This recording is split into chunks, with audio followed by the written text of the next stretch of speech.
100 കറുത്ത ഉറുമ്പുകളെയും 100 ചുവന്ന ഉറുമ്പുകളെയും ഒരു ജാറിലിട്ട് അടയ്ക്കുക.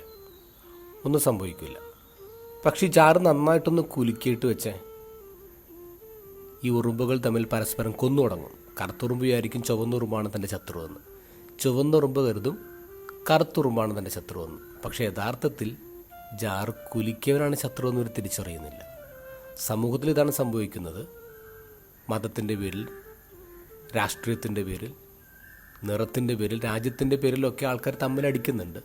പക്ഷെ തമ്മിലടിപ്പിക്കുന്നവനെ, ഈ ജാറ് കുലുക്കുന്ന ശത്രുവിനെ തിരിച്ചറിയുന്നില്ല എന്നുള്ളതാണ്. ഇന്നത്തെ ഗോസ്പലിൽ ഈശോ പറയുന്നു, കള്ളം വരുന്നത് കക്കാനും നശിപ്പിക്കാനും കൊല്ലാനുമാണ്. അപ്പോൾ രാഷ്ട്രീയത്തിലായാലും മതത്തിലായാലും ജനങ്ങൾ തമ്മിൽ അടിക്കുന്നുണ്ടോ? ജനങ്ങൾ ചൂഷണം ചെയ്യപ്പെടുന്നുണ്ടോ? ജനങ്ങൾക്കിടയിൽ ഭിന്നതയുണ്ടോ?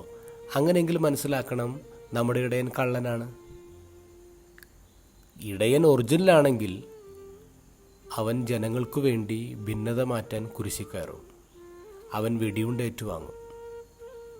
അതാണല്ലോ ചരിത്രം നമ്മെ പഠിപ്പിക്കുന്നത്.